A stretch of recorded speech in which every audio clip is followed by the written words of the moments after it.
It's the summer of 2025, the summer of Superman. The new James Gunn film came out this weekend, so what better time to look at the Superman Savage Dragon crossover than today? We got two comics by two publishers, two different creative teams, released over 2 years apart. You got Metropolis and Chicago, both about 48 pages thick, with glossy cardstock covers.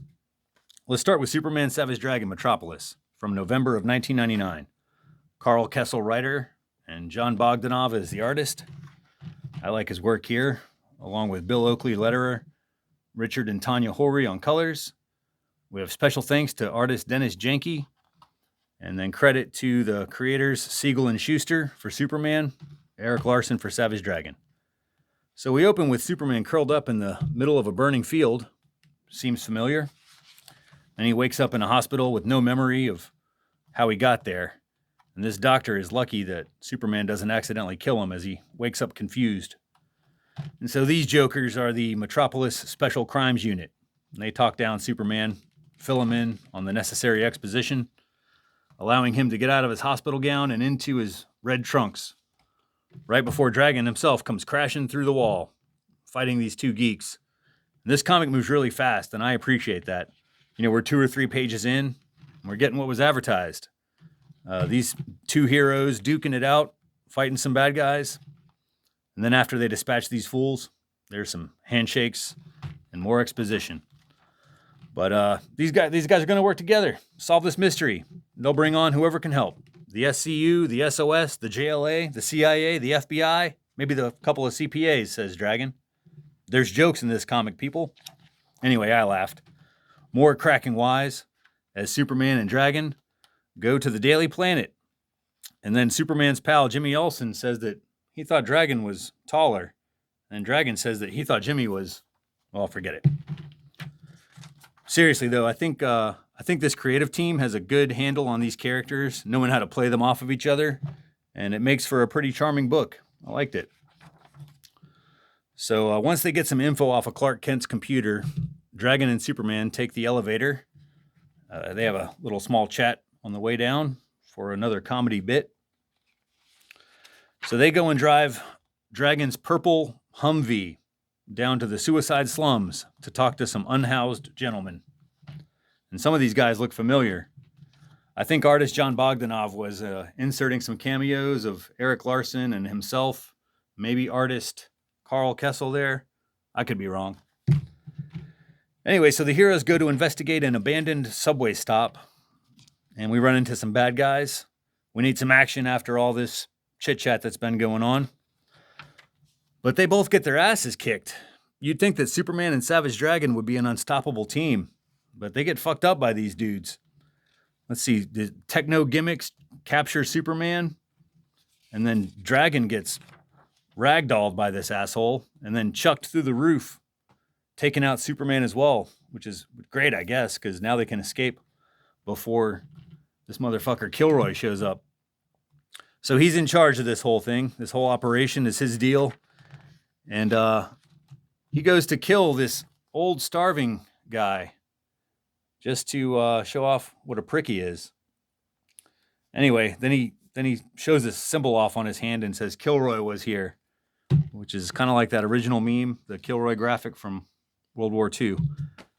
Anyway, Superman and Dragon are licking their wounds, recovering after their beatdown, crawling out of a crater, when Lois and Jimmy pick them up in the Humvee. Then they're chased by this gigantic Fury Road-looking monster tank. And then it turns out that Jimmy Olsen is possessed by the Fiend. That's right, the OG Dragon villain has returned. And anyway, he's driving, so he sends the Humvee into the boom tube. So apparently, yeah, the Fiend is in cahoots with Kilroy, and they want to kill Superman or some shit. But look at those crazy restraints they got on him. These huge chains. It's pretty cool. They are prisoners on the planet Apocalypse. And we're entering the third act here, so it's time to start bringing this thing to a close. As Kilroy obliterates Dragon's left hand, and in the commotion, that allows Superman to break both of them free from their shackles. And then a giant brawl erupts, just pure chaos. 100 assorted villains and weirdos are attacking. Dragon temporarily gets a metal fist. And these two heroes attack Kilroy. But then the Fiend leaves Jimmy Olsen's body and takes over Superman instead. So we get the fight we were hoping for. Savage Dragon versus Superman. And my money is on the Kryptonian. And yeah, Superman, he just looks sick as hell right there. Anyway, Superman is able to take control again for a second, allowing Dragon to destroy the MacGuffin, returning Superman to normal. And then Darkseid shows up. Dragon is like, who's the ugly chick in the skirt? Darkseid lets them live because they helped him get rid of the Fiend and they saved his shitty nephew Kilroy. So he zaps them back to Earth. Superman gives Dragon his cape as a gift for his daughter. And Lois and Clark are reunited. And then we end on an homage to Action Comics #1. Pretty good stuff. So I'm going to read this back here. What kind of creature could KO Superman and leave him in a situation that's startlingly similar to the Savage Dragon's origin? That's the puzzle facing the Man of Steel and the Savage Dragon as they hunt a phantom powerhouse and unravel the mystery of an apocalyptic nightmare. $4.95 US, $7.95 Canadian. Let's jump to Superman Savage Dragon Chicago from June of 2002. Quite a wait for a follow-up to the previous comic, but it truly doesn't matter because neither of these stories are really tied into each other at all. But this Alex Ross cover is pretty kick-ass.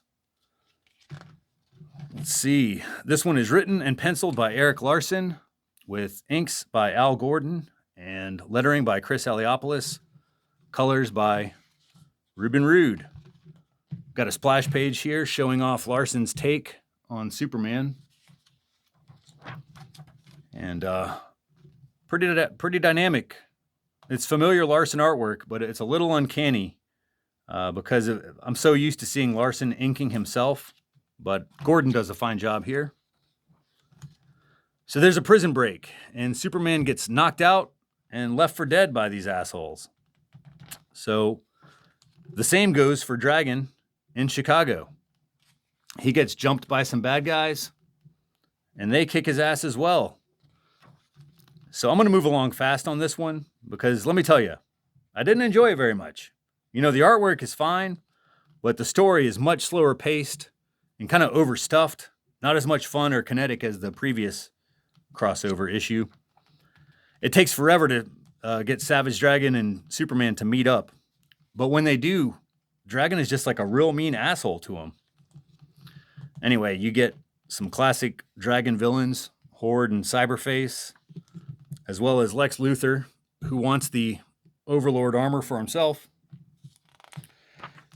Anyway, Dragon is a jerk, and Superman just kind of puts up with it. Something about this just seemed mean-spirited and mocking Superman and his quest for truth, justice, and the American way. That's cool splash page, though. Anyway, the story kind of meanders, pitting some familiar characters against each other. Anyway, Superman gets tired of Dragon's shit, and he flies away, where he's attacked by Overlord. Well, that's a nice double-page spread right there.